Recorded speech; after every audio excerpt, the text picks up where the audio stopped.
So yesterday, I'd had lunch with my boy Andrew. Andrew, he's 20 years old. He's in his second or third year in his engineering degree at Georgia Tech. Very, very smart guy. And he's a Christian. He's a fundamentalist. He's a Protestant. And me and Andrew, we've known each other for about a year and a half or so now. And we got pretty, not like super tight, but we're just good friends. And we have these like super high level philosophical, theological conversations. And yesterday, when we met up, it was interesting.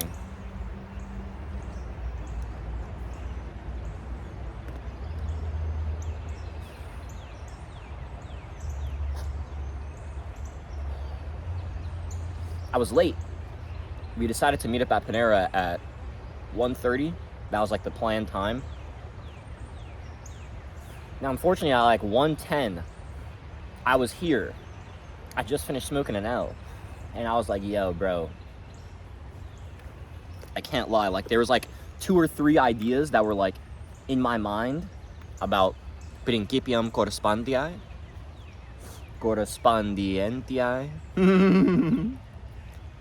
And I was like, yeah, I gotta cook.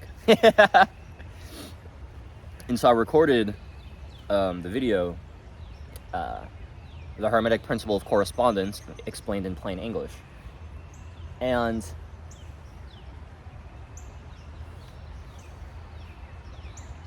the thing is, like, Andrew knows I'm a mystic. But I still am very careful with how I approach my conversations with him. Even though he's a very, like, open-minded guy, he's a very, like, logically grounded, and like he's a scientist, he's an engineer, right? And so, like, Andrew and I's discussions are always, like, super open-minded. We're asking a lot of questions. We're really trying to figure things out. He's always asking if I'm understanding his positions because they're pretty high-level theological positions and, like, metaphysical concepts, and I'm just, like, always tracking him, like, yeah, of course, bro, I got you. Like, I'm with you, baby.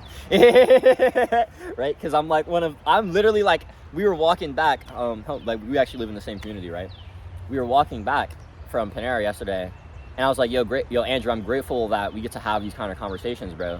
And he was like, yo, bro, me too, bro. Like, and he started saying how it's always cool because we get to, like, just have that space and, like, really draw each other's, like, ideas out and, like, articulate and kind of just, like, go back and forth. And I'm like, bro, it's like, you're literally the only person I can have, like, these kinds of conversations with. Do you know what I mean? Like, right now, Andrew's just my only friend who I actually can have, like, high-level metaphysical conversations with. And he won't be completely lost or think I'm, like, a nuthead, you know? And so it was very interesting because yesterday we were talking a lot about causality, and we were talking a lot about, like, horizontal causality and temporal causality, which is horizontal, but especially a lot about vertical causality, which is eternal and always here and all sustaining. And we kind of got to this point where I actually had I've been kind of contemplating this for maybe like the last week or so. And I think this has probably also come from a lot of my data and experience with AI is probably helping inform this conclusion and this, like, articulation of mine.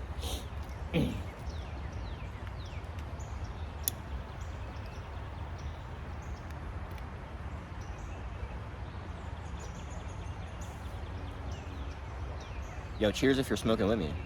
I feel mad rude, we're only 40 minutes up.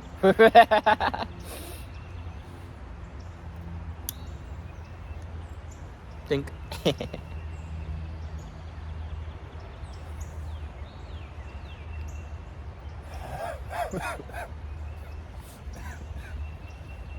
So,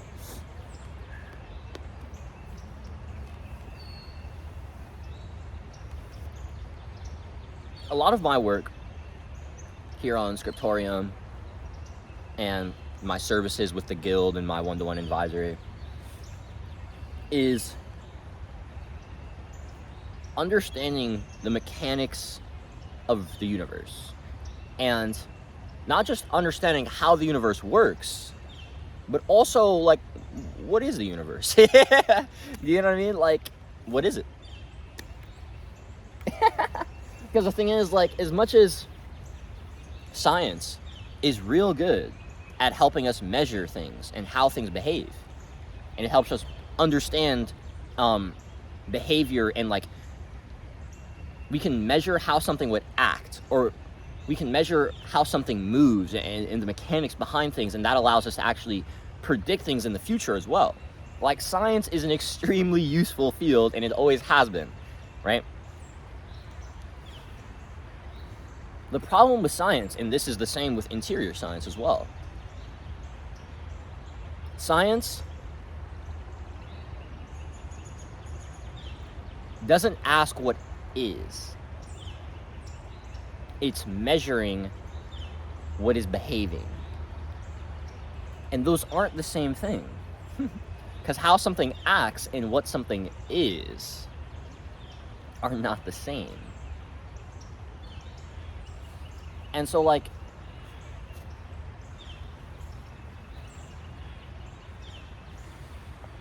personally, I've always had the position that, like,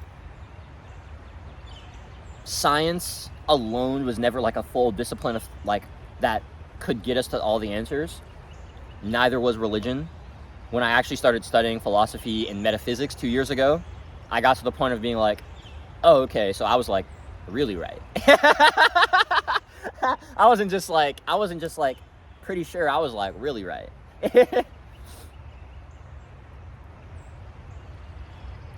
For me, there's always been this just inherent knowing that there's so much more beyond this like physical and material realm that we exist in. There's so much to the mind. There's so much to the inner world of a human being. There's so much more beyond this space-time existence.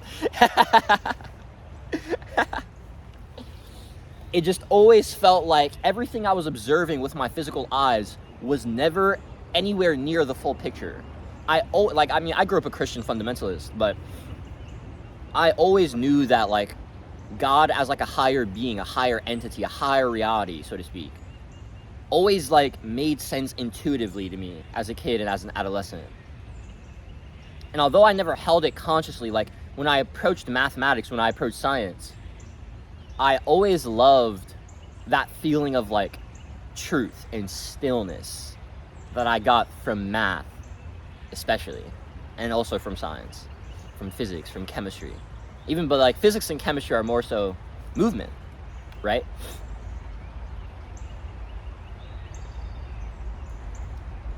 I've always been so in love with just understanding things. I want to understand the universe. I want to understand how it works. I want to understand people. I want to understand their minds. I want to understand how they interact. I want to understand how they make things and why they don't make things, and what stops them from making things, and what stops them from loving, and what stops them from daring, and what stops them from becoming. And everything about this human experience is just so interesting to me, and I wish I could know it all, but I can't, because there's infinite knowledge, and I have a finite mind and finite time here on this earth.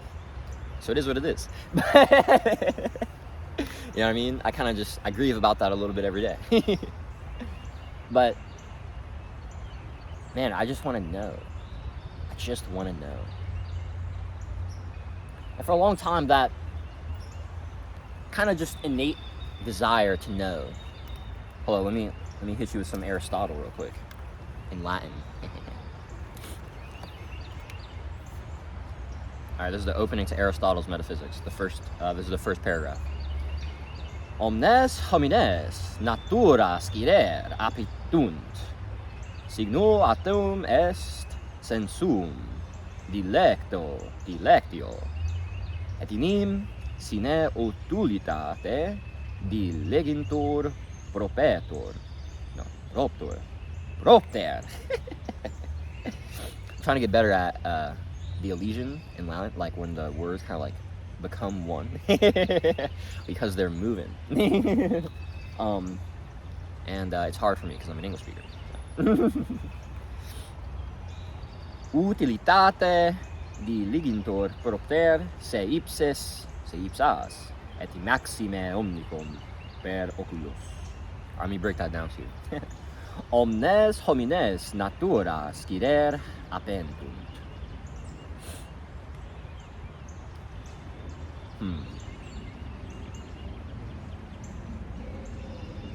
The nature of all men is to stretch towards knowing. It's the desire to reach toward knowing. Signum autem est sensuum dilectio, et enim sine utilitate dileguntur propter. Oh wait, okay, let me actually break that first. Let me break down this first part. Signum autem est sensuum dilectio. So the first line was kind of like Aristotle's observation of all men inherently, like their nature, natura. Scire appetunt. It's this stretching, this appetite, this desire to understand. Scire is understanding. Signum autem est sensuum dilectio. And he's saying, like, we can understand this by the senses. Especially etinim, sine utilitate dilegentur propter se ipsas et maxime omnicum per oculos. And so he's saying, even though without utility, we still use our senses. Even when looking at something, it doesn't actually do anything for us. And he said, like, et maxime omnicum per oculos. And this is especially the case with sight, with physical sight. And it's like, we always want to just see things. We always want to hear about something. We always want to, think about dogs. Dogs are like this, but they use this. Because their primary sense isn't sight, it's sound and it's smell. Do you know what I'm saying? It's like, the thing is, that's how we get information. That's how we get information from our environment. And this desire for information. What is information? Data that helps us understand. You know what I'm saying? It's this innate movement, this innate desire to become. But it doesn't even have to have any intent behind it. It can just be, I'm just like here doing it. I just got to do it, you know? Dogs aren't like thinking about, I just got to smell everything. They just got to smell everything because that's how they get it. Do you know what I'm saying? We just got to see everything with our physical eyes because that's how we get it. We got to hear everything because that's how we get it. Do you know what I mean? Shout out my dog Aristotle.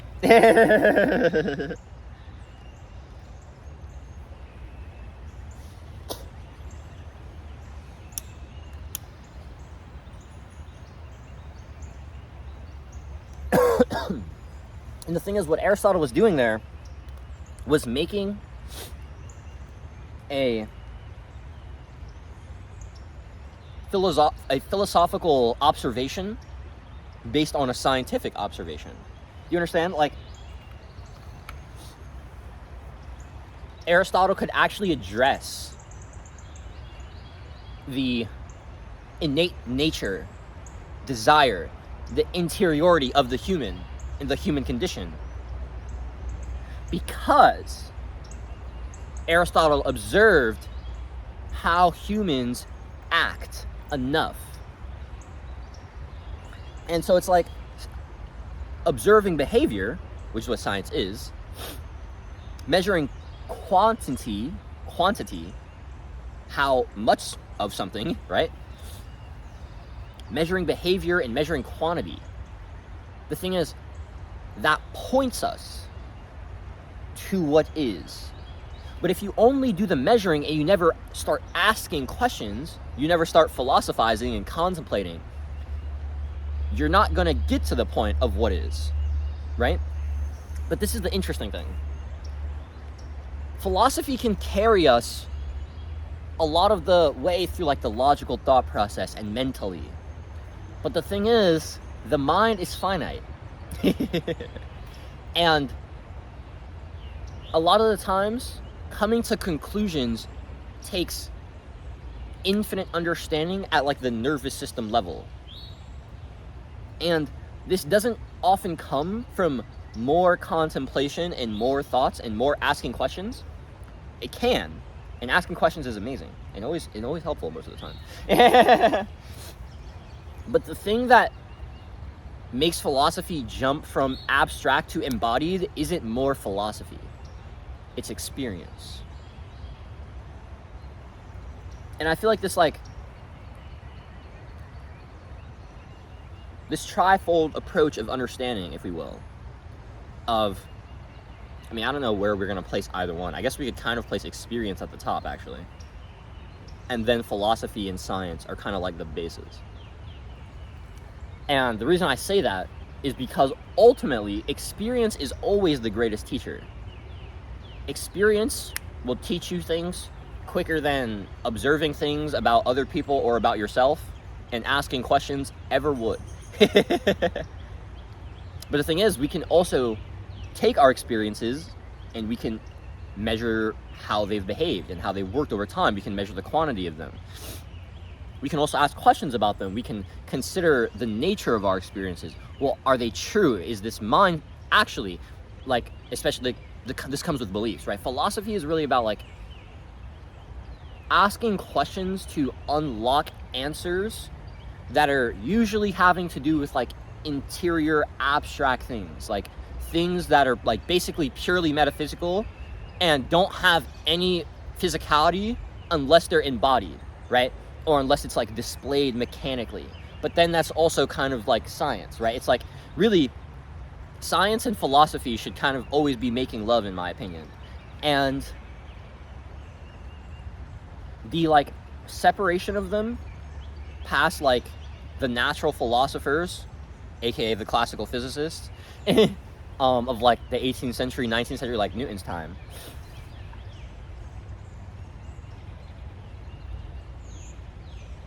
We do philosophy without science, and we do science without philosophy.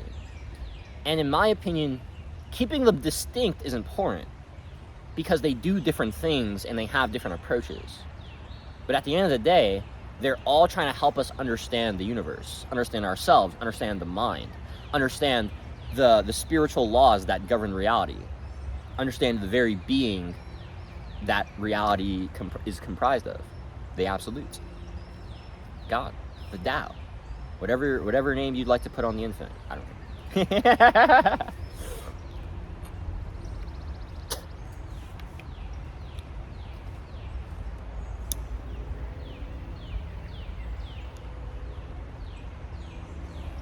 This is, in my opinion, where mysticism comes in.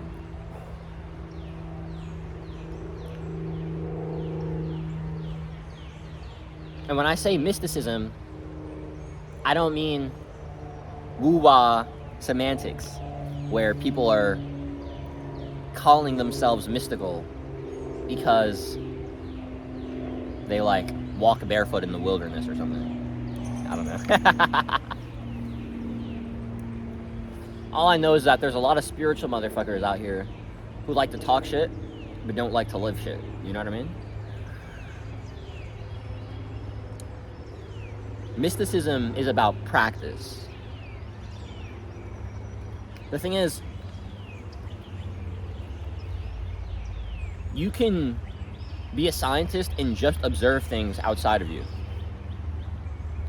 You can be a philosopher and ask questions, but never really ask questions about your own nature. The thing is, with mysticism, it's where philosophy and science are forced to constantly be in this dance, in this rhythm, in this union, because mysticism is lived interior science, it's lived philosophy, embodied philosophy, and it's done that on you. Like, you are the subject that you're measuring and that you're asking questions about. You are the data collection point. Do you understand? Like, real mysticism is about science. It's about observing yourself over time. It's also about observing others over time, if you get really good at it. That's where I'm at.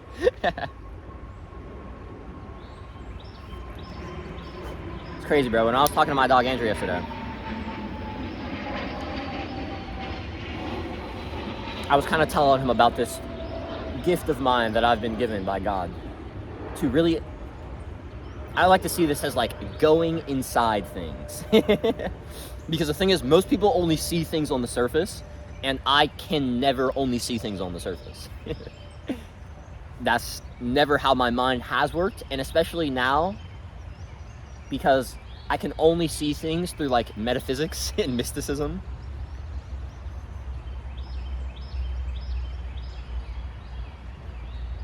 I have this just innate understanding of like people's mindset, people's mind state, people's emotional mastery, and like their empathy level. I just have this very innate understanding. If I have like a 20 minute conversation with you, I know who you are to an extent. And what I mean by that is I know your interior well enough to understand how to move with you properly and decisively. And like with discernment. Most people have no clue how to do that because they're too busy projecting their own shit onto you. I don't care about that. I keep all my own shit like over here. I'm trying to like observe stuff, you know what I mean? Like, I'm a scientist. I like to see things. I like to collect data. I like to understand. I often find that having myself in the equation gets in the way of understanding other things. So I usually just detach from like this separate self. That doesn't exist. There's only the unique self.